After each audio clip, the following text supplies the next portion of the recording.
So what does it take to score a horror movie? I mean, it's really, in this case, it was the communication between me and Floria, the director. She's like so brilliant in the way she directs, and she was very involved. We did a lot of sessions at my studio. She'd come over for hours. We'd have lunch and really get into like all of the strange instruments I have, and she sort of guided me through the process. So what was your favorite scene? There's so many interesting ones. I mean, I think when she's the hands scene, or that's like a really good scare. I think that's fantastic. I just love the relationship between the kids and Kate, and how she never quite is able to hold on to them, and sort of that friction there. So Dina, tell me, I mean, this was such a cool movie. Yes. How is it to actually have the premiere here at the TCL Chinese? Oh my God, it's a dream come true. I cannot tell you how excited I am. I'm excited for the world to see it. Floria has been such an amazing director to work with. Her as a visionary is ridiculous. So I'm excited for the world to see this. Yeah, and talk about the imagery, because the imagery is so incredible, and your character is so spooky. How do you even play with that? How do you get into that? I mean, this was a really great experience because I have danced. I'm a professional dancer. So when I met with Floria about Miss Jessel, we talked about all these references. She gave me references of like Buto dance, which is an old form of Japanese style dancing. It literally means like dance of darkness. And so it was really cool to tap into that and really explore the character with her. And her trust has been absolutely amazing through this whole process. So it's been a great journey, yeah. And talk about working in the house, because the house is a character on its own. It's a little spooky. No, it's freaky. Are you kidding me? You like go in there and you're like, no, there's things in here. Like it's has an energy for sure. Yeah. So congratulations on the movie. Thank you. How is it to have the premiere here at the TCL Chinese? Amazing. Breathtaking. Such a pleasure to be here. It's amazing. And talk about working with Floria, because she's such a visionary and her imagery is stunning.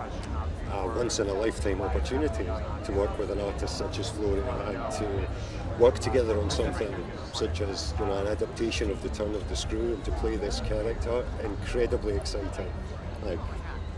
Very dark, but hugely exciting, and also, I don't know, Floria's style just kind of takes it into an almost esoteric, ethereal kind of world that she's created, and very excited to see. And you've got a really interesting character, because you're quite haunting. You're just a straight-up ghost. Can you talk about that a little bit? Yeah, I play Peter Quint, who's quite a pivotal character in The Turn of the Screw. He's very dark, he's a bit of a tortured soul. He's not the nicest person. He's kind of got his hands, his claws into the house, the children, everything. And when the nanny, Mackenzie Davis, turns up, bad things start to happen. Perfect. And speaking of the house, I mean, the house is a character onto its own. So when you set foot on there, what did you feel? Was it as spooky as it looked? It was unbelievable. I mean, I arrived once the art department had been in and executed Floria's vision, and it was just like, this is a haunted house. It's but a very unique Floria haunted house. It's very specific to her. First of all, you must be so excited that you worked on a film and it's at the TCL Chinese. Yeah, one of my favorite theaters in the world. Oh, really? Oh, that's awesome. Okay, so I know that you work closely with Floria on this vision. So working on the music, how do you create music for a horror? Floria had a diary for each character that was what was going on inside the characters' minds. So I would take these diaries and use them as sort of inspiration for lyrical ideas and song ideas, and flip them into proper songs. I mean, but as an artist, you made so many incredible pauses and intenseness and, just anxiety-driven scenes. How do you craft that in your brain? You take that from her diary, but you must have... Well, I have a lot of anxiety myself, so it came very natural to me. I'm also afraid of the dark, so, horror. Writing for horror is very easy for me. And it must be such a pleasure to work with Floria, because she is such a visionary. Oh, it was amazing. She paints pictures and will draw things, and all of a sudden you see them come to life on screen. It's mind-blowing. And were you able to visit the location while they were filming? Yeah, I went to the location. Okay, so didn't the location floor you? Was it really spooky? What did you think when you first stepped foot on that? Well, it was haunted for real. That I do know.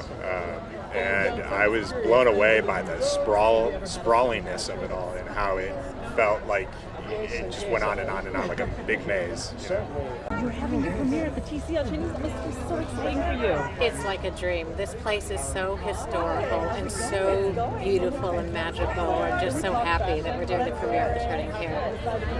Fantastic. And your imagery is so incredible. Can you talk about how you describe it, like the choices of each of like the stark images going to the more chaotic images and really building all of that anxiety in the film? Well, I wanted to start off slow. I wanted to start off, big wide shots where Kate is small in the frame, feeling a little bit overwhelmed. And as the movie goes, the colors start to tear, and the cameras start to get more chaotic, more handheld, and more claustrophobic. And horrors are all built on visuals as well as sound. So what was your favorite element to really work with? Was it the visuals? Was it the surprises? What was it? Well, it's amazing. Well, I'm really into the visual look of the piece and in every detail of it, down to, the sort of arc of Kate's look. But when you put the sound and that starts to come together, it's so exciting. It takes it to another level. So, making the scares jump out and just having a great soundtrack of an amazing amount of artists. They're so great. It's a combo. I think something that's really special about your movie is the relationship, right? Kate has with the two children and how it kind of gets turned as, the season turns. So can you kind of talk about that, like building that intensity about the relationship, keeping it so pure, and yet the kids, they don't see that they're doing anything wrong, but Kate just sees it as so antagonizing what they're doing. They come from two different worlds, completely two different worlds. Kate comes from a family where she doesn't really have a mother. Her mother's been institutionalized, and she's had to take care of herself from a very young age. And these are children that have had everything. And then we have Mrs. Gross really putting them on the pedestal, and she calls them thoroughbreds. They're very special children. So they get away with murder, basically.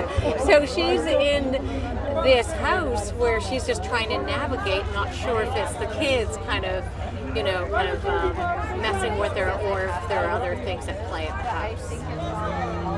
Okay, let's talk about the house because it seems like it's a character onto its own. When you first stepped foot on there, before the art department got there and you felt it, did you feel a vibe? Did you feel like it was haunted? Did you feel like this is the character I'm missing? Definitely, I knew this was the house we needed to be at when we arrived. Just the long drive, and you'll see it in the film, there's this beautiful long drive. So by the time you get there, it feels very isolating and very beautiful and magical, but haunting. There's this sort of darkness about it. And the mere fact that it's so old, you know people have... There's so many stories. The walls can talk, So there was that, and it felt like there were people who died in the house. You feel that. It didn't feel as dark as some of the houses we went to, which I was not going to go into. I want to create the darkness and not have it imposed on me. But yes, it was dark. Fair enough. So what do you want audiences to get from this movie? What can they expect when they go and see The Turning? Well, what I loved, what drew me to this material was that the story is so interpretive.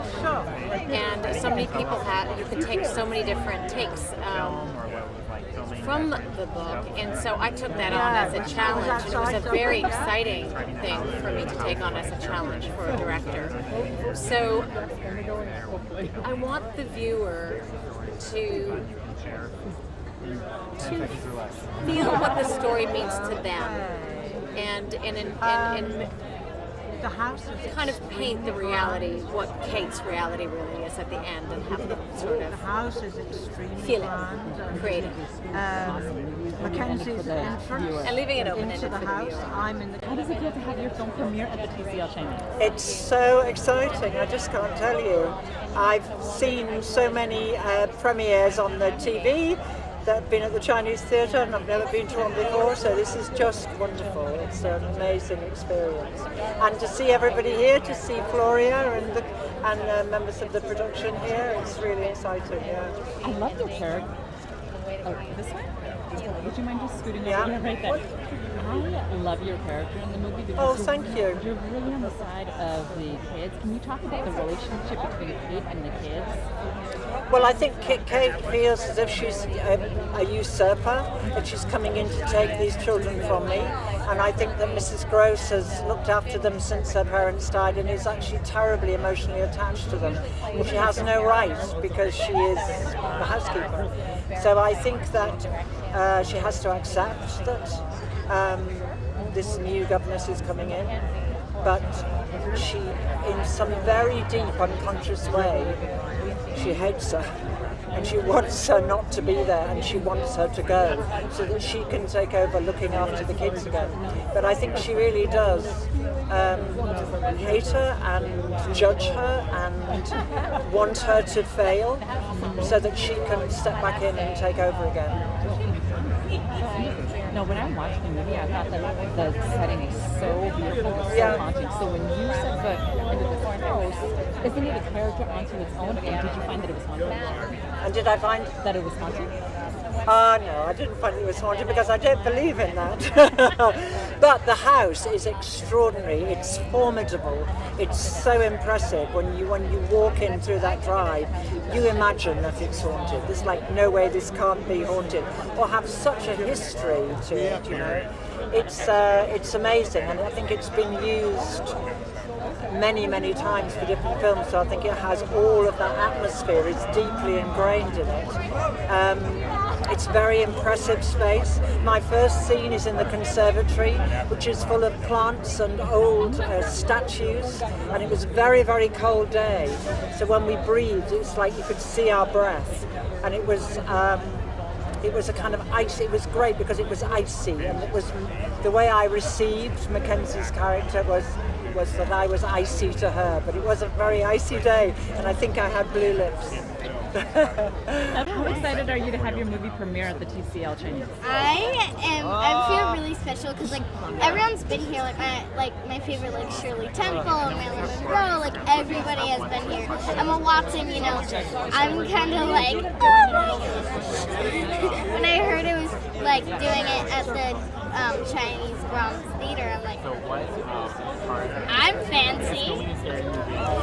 I love it. Okay, so this movie has a lot of really intense scenes. So out of all of those creepy scenes that you filmed, what did you feel was the creepiest? Probably when she was like stroking my hair. Okay.